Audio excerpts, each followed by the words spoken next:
Welcome to beautiful, sunny South Florida. Just kidding.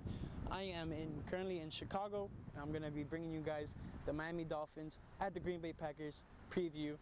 It's going to be this Sunday, November 11th, Veterans Day, so make sure to tweet hashtag salute to service for all our vets out there to donate. NFL will donate $5 for every tweet and retweet that goes towards that to a non-profit organization towards the military and all of our army branches and all that stuff. It's gonna be very cold. It's gonna be very cold there in Green Bay. The kickoff is like at 4:25, 3:25 over here Central Time, and it's gonna get below freezing for sure. So Dolphins players are gonna be playing their first cold game. Other cold game I think they'll play is pretty much Buffalo. That's about it. So it's not very good for prepping us for the playoffs because the majority of teams are up north, and a lot of them have outdoor stadiums, and the games will be in January if we make it to the playoffs, and those games will be very, very cold. So best believe Miami will take this game as a lesson and know that when it's game time, it's going to be cold up north, you know. Miami has the Dolphins, the greatest football team. So let's talk about some of the Packers before we dive into anything of the Dolphins. So the Green Bay Packers just lost this past Sunday night against the New England Patriots. I was hoping the Packers would win so the Patriots would fall back and we could get an inch closer to them, but unfortunately that's not going to happen. So Tennessee, you guys are going to have to step up and deliver the goods for us, you know. I picked the Patriots to win that game, but I'm really hoping Tennessee can prove us and the world wrong, that they can win against the Patriots and they compete with them, and you know, just be an AFC team that, you know, just please. So Aaron Rodgers threw the ball about 40 something times and he had like 20 something completion, so he only had like 55% completion percentage, and he only had like 2 touchdowns, and he only had like 1 receiver go over 100 yards, but he spreaded the ball out pretty well. Majority of the receivers that didn't break over 100 or even 50 for that matter had more than like 3 receptions. So, you know, he was targeting his favorite guys, but they were very limited to their gains, and their running backs didn't do so well. Their best running back had like 75 yards, and that was pretty much it. It was a huge drop off from that guy to the next guy. The Patriots, you know, they didn't shut them down, but they just stopped them from scoring, and they did what the Patriots do best, and they attack your weakness, which is their running game, and made Aaron Rodgers have to throw the ball to win them the game. And unfortunately, he was put in a position that wasn't very good. He didn't turn over the ball or anything like that. It was just, I mean, what can you do when New England's scoring almost every single play with Cordell Patterson as a freaking running back, because their backfield is just decimated at this moment. But enough of Green Bay and New England. Let's talk about the team you came here to listen about and watch, and that is the Miami Dolphins. Miami Dolphins didn't have a great game when it came to offense last week. We had like our lowest of the season, and well, I'm gonna talk about New England again, unfortunately, but our lowest of the season, and that was like 160 something yards, 63 yards I believe, or no, 169 yards, about there. My latest article goes over that, Miami's offensive struggles and what they need to do to win the game in Green Bay offensively. So check that out. I'll have my profile there for my articles in the link below in the description. And so, I mean, Frank Gore had like 20 carries for like 50 yards or 30 yards or so that wasn't very good. But, you know, the Jets came out and had a great defensive game. And Miami's other lowest yardage game was against New England in week 2. We had like 172 yards. So that game really bothered me.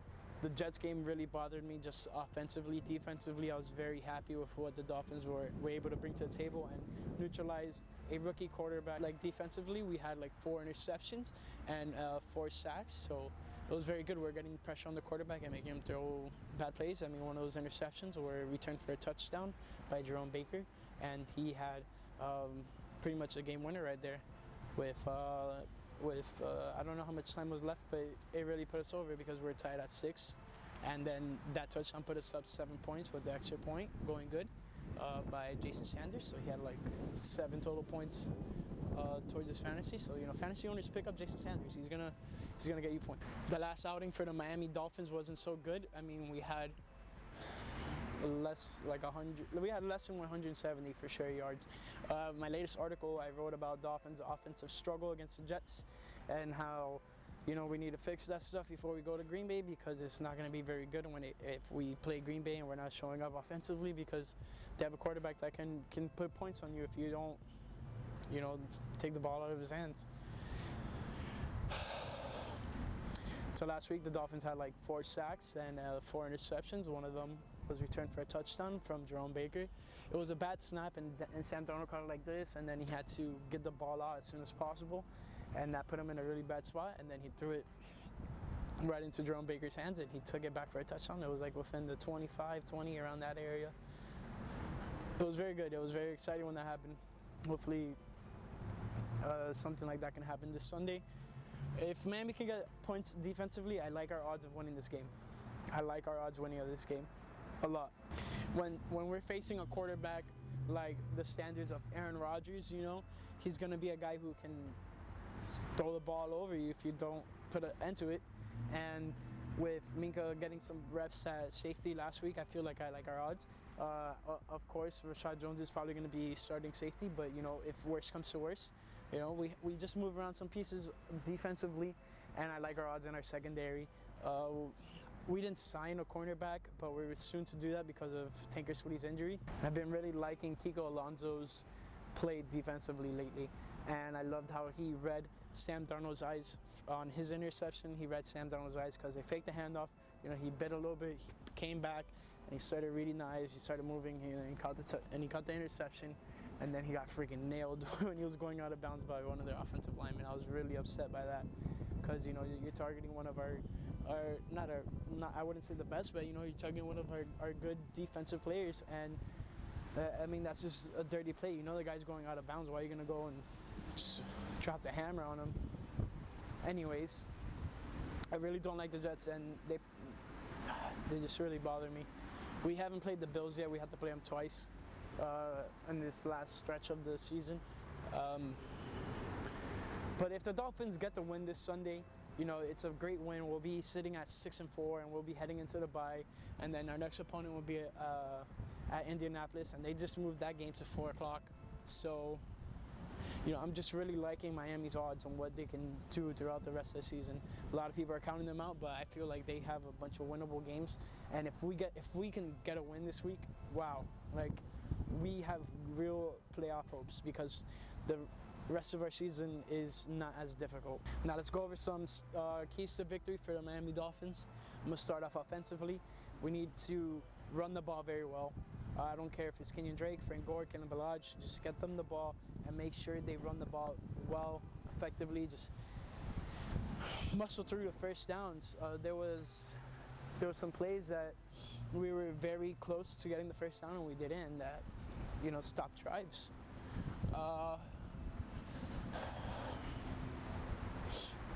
We need to have a great game from Brock Osweiler. Brock Osweiler needs to throw for at least over 200 yards to at least somewhat put us in position to win this game. We can't have 139 yards from him again, because we need to have just the offense pumping. We have a good running attack, and if we're not throwing the ball well, they're just gonna just stay home on our run and stop the run. So we need to have a good passing attack to have a good running attack, and vice versa. That goes for any NFL team. It's obvious. With a lot of the injuries happening on our offensive line, we need just solid offensive line play. We don't need to keep Brock Osweiler clean every single play, but we just need to limit them from getting pressures on them, getting third down sacks that will stop our drives.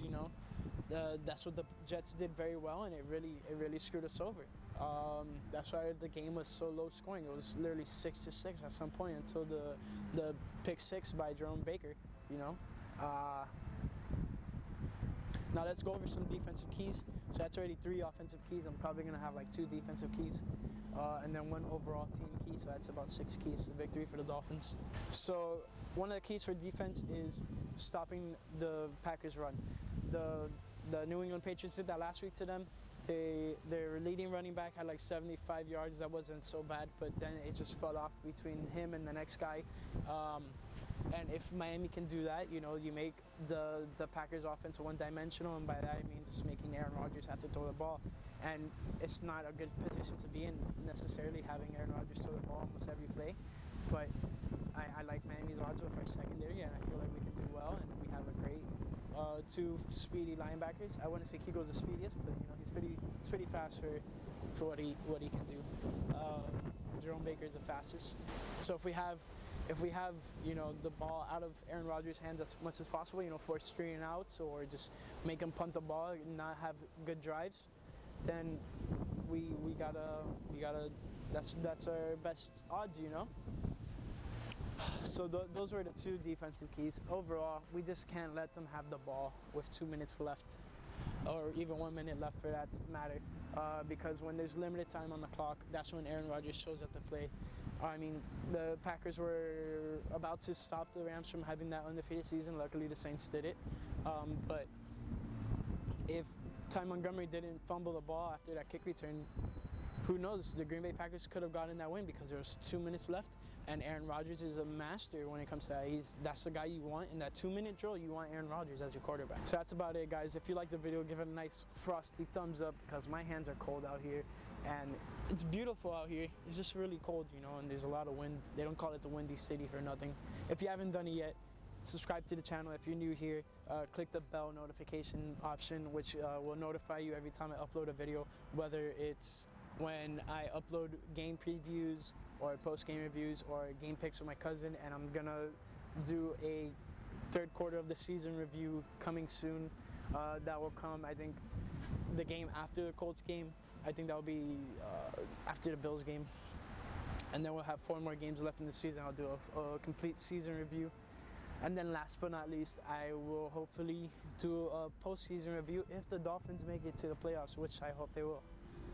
So that's about it, guys. I hope you enjoyed the video, and just give an extra thumbs up for me being out here in this cold weather, you know. And let's not hope the Packers have a back in the time blast of the past when they beat us in Miami, when Aaron Rodgers pulled off the old Dan Marino play of the fake spike, and that put him in great position. You know, there was a tight end matched up on a linebacker outside, and Aaron Rodgers exploited that mismatch, and he made us pay for it with 6 seconds left, you know. So this is why we can't let them have the ball with less than 2 minutes left, because that exact drive started like before 2 minutes. If Miami has the ball within 3 minutes or so left in the game, and they're either leading or they're trying to drive down the field, make sure you make that drive long as hell, because Aaron Rodgers will make us pay for giving them the ball with that much time. All right, that was it. That's it. No more ranting. Let's hope the Dolphins get the win this Sunday, and thank you for watching the video. Miami.